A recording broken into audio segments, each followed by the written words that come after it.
ஃபைனலா சோழர்கள் வாழ்ந்த இடத்த கண்டுபிடிச்சிட்டோம். இப்போ நம்ம எங்கே போகிறோம்னா ஆவாரம் பூவை தேடி போகிறோம். இங்கே ஆவாரம் பூ நிறைய இருக்குது, பட் கிட்ட கிட்ட இல்லை, ரொம்ப தூரம் தள்ளி தள்ளி தள்ளி தள்ளி இருக்குது. இருந்தாலும் நம்ம போய் அதை எல்லாத்தையும் கலெக்ட் பண்ண போகிறோம்.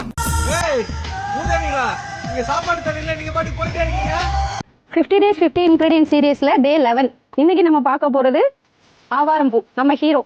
நான் இதை ஹீரோன்னு சும்மா சொல்லலைங்க. இதில் 3 ஸ்டார் பெனிஃபிட் இருக்குது. நம்ம ஸ்கின்னுக்கும் சரி, நம்ம ஹெல்த்துக்கும் சரி, நம்ம ஹேருக்குமே சரி இது ரொம்ப பெனிஃபிட்டை கொடுக்கும். ஸ்கின்னுக்கு இது ரொம்ப நேச்சுரல் க்ளோவை கொடுக்கும். இந்த பூ எங்கே கிடைச்சாலும் சரி, நீங்கள் அப்படியே ராவாகவே எடுத்து அதை அப்படியே அரைச்சி ஃபேஸில் அப்ளை பண்ணீங்கன்னா நேச்சுரல் க்ளோ இதில் கிடைக்குங்க. ஃபேஸில் இருக்கக்கூடிய பிக்மெண்டேஷன், அன்இவன் ஸ்கின் டோனை கூட இது சரி பண்ணுங்க. அதனால தான் இதை பறித்து நல்ல நிழல்லையே காய வச்சு நம்ம ஹெர்பல் பாத் பவுடரில் இதை வந்து சேர்த்துருக்குறோம். இது ஹேரையுமே ரொம்ப சாஃப்டாக ஷைனிங்காக வச்சுக்கும். நம்ம பார்லருக்கு போய் ஹேர் தாண்டி ஆயிரக்கணக்கில் செலவழிக்க வேண்டிய அவசியமே கிடையாது. அப்புறம் இது ஸ்கேல்பில் வர்ற இரிட்டேஷனுமே இது கம்மி பண்ணும்.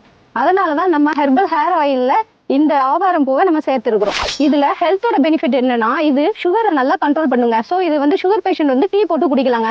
நார்மலாக உள்ளவங்களும் டீ போட்டு குடிக்கலாம். ஸ்கின்னுக்கு க்ளோயிங் கொடுக்கும்.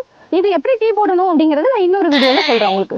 இந்த மாதிரி டெய்லி ஒரு இன்கிரியன்ட் பற்றி தெரிஞ்சுக்க நம்மளோட பேஜை ஃபாலோ பண்ணுங்க.